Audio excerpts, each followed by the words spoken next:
Oh, what a clip, what a clip. Please welcome from Oppenheimer, Jennifer Lane, recipient of our editing award.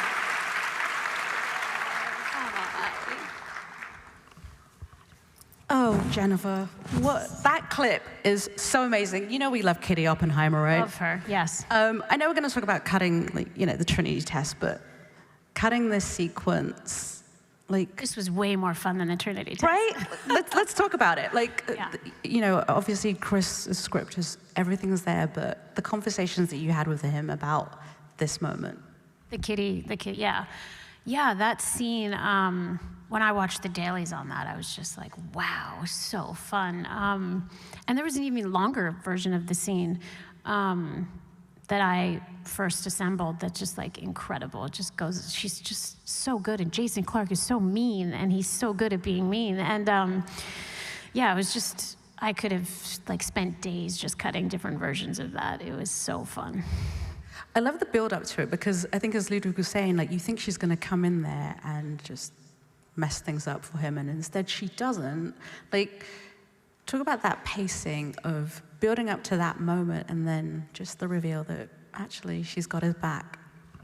Yeah, I feel like for me, it was almost like a double kind of reveal, because I feel like you do feel like she's gonna nail it, and then you see her, and then she's looking at her purse, and you're like, oh no, she's not gonna nail it. They were setting us up for a setup, you know what I mean?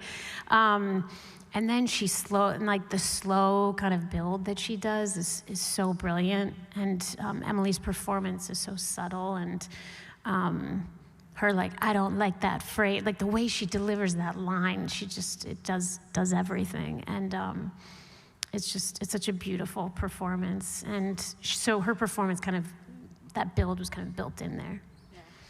I think what most people don't know is that you came on to Oppenheimer after production, and I think, if I'm not mistaken, you had 4 weeks to do your first cut of the film, right? What was that like, coming in afterwards and then delivering a cut to Christopher Nolan in 4 weeks?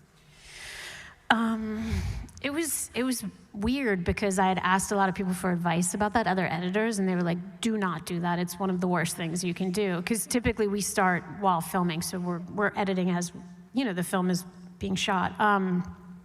But obviously I had to do it.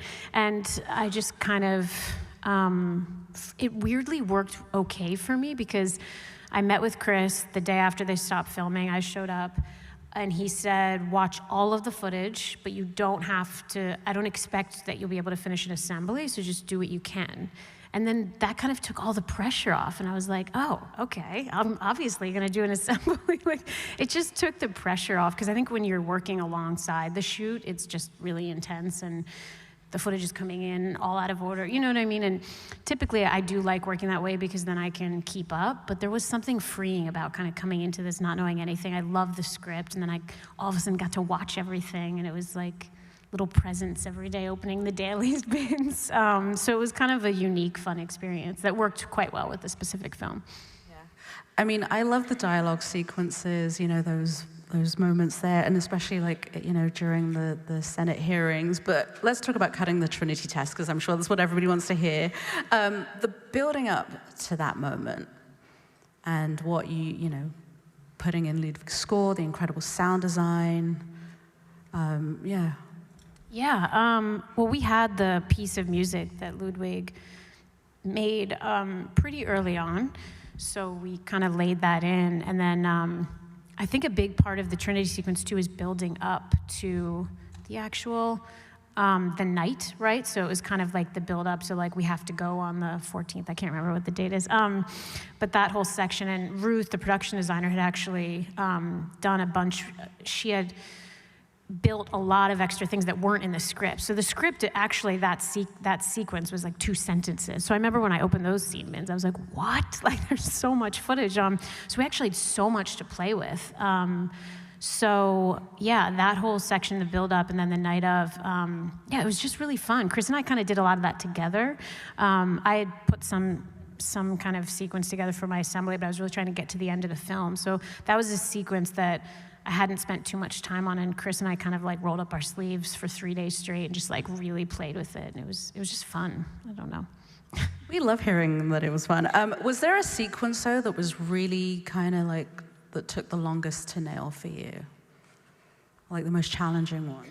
I think the first kind of 20 minutes was kind of a big challenge because so much happens and we're establishing so much, you know, from Louis Strauss to the different timelines with Oppenheimer to Oppenheimer's kind of backstory to get up to, you know, when he is older. And I think that 20 minutes we revisited many, many times and moved little pieces around and where the montage was and all that stuff. And then I think the last kind of 30 to 40 minutes is some of my favorite stuff in the movie. And I think just really taking care and making sure that that all landed and it was all kind of there was really important to me.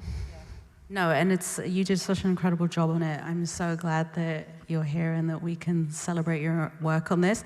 Let's take a look at a clip from Killers of the Flower Moon, and I will see you back here for the conversation. Thank you so much.